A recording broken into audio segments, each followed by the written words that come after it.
again, Aries. July 2025. It comes around pretty quickly. Here's the karma keys for you for the month.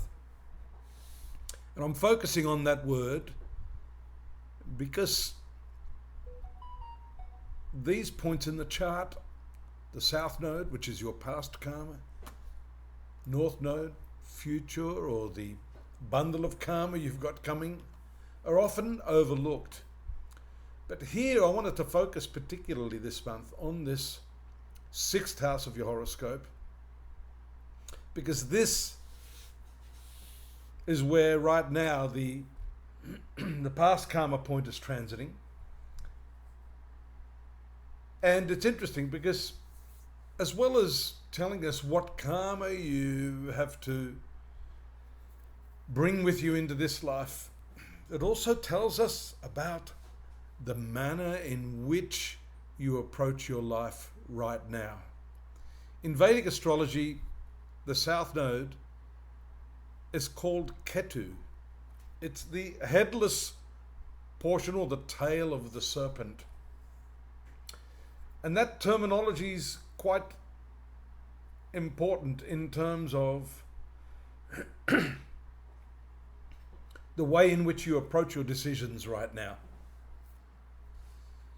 Headless because something related to this area of your work, the working environment, the debts that you have, work in particular, and the full moon on the 11th in your career sector augments this fact. You have Mars and this headless one, the impulsive planet, causing you to make some decisions now that you may regret later. So it's important that you take your time, you look carefully at all the options that are on the table, and use the power of Venus here in the 3rd house. You'll notice that Venus moves into this sector very early in the month, on the 5th of July.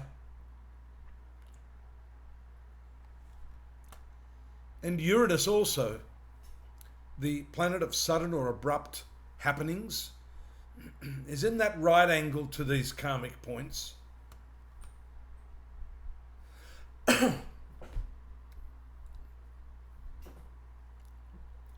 That tells us that something unexpected may happen in the nature of your negotiations, contracts, communications, and discussions. Venus is a very, very potent planet which helps you in your discussions, which gives you the ability to negotiate from a position of strength, a position of magnetic appeal. So you should use that and use it in a way that is going to help you achieve your desired end.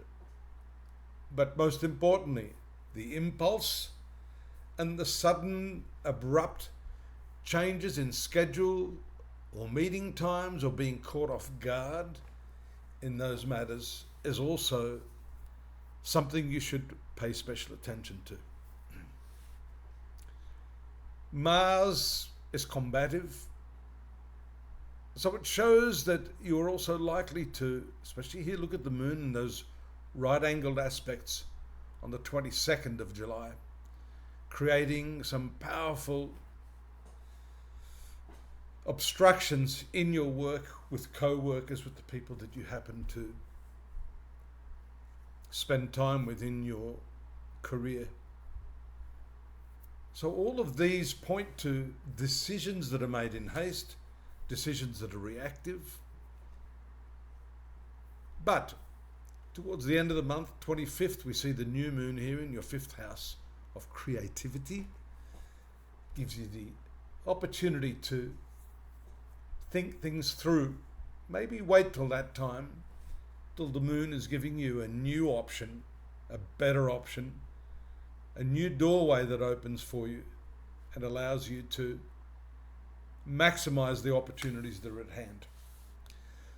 The other thing I want to mention here, Aries, is the fact that Mars, which is your ruling planet, in this sixth house relates to your health. There around the 28th and the very latter part of the month, you may find infections or inflammations flaring up and creating some problems with your health. That also falls under the umbrella of this headless one, prompting you to make decisions that are probably a little premature. You need to cover all bases, get all your ducks in a line before you shoot, so that you ensure the best possible outcome. Finally, speaking on the relationship side of things, Venus in this third house gives you better options to communicate. And I would suggest that everything I've mentioned regarding this impulsive haste or headless action should also be applied to the relationships. Find out more at astrology.com.au. These readings are very brief, but I'm here to enlighten you on your own horoscope. If you need help with that, don't forget to subscribe. Drop me a line if you need some personal help. And do take a look at what's available there in the links to give you a little more breadth and depth to this month, July 2025. Good luck. See you next month. Bye-bye for now.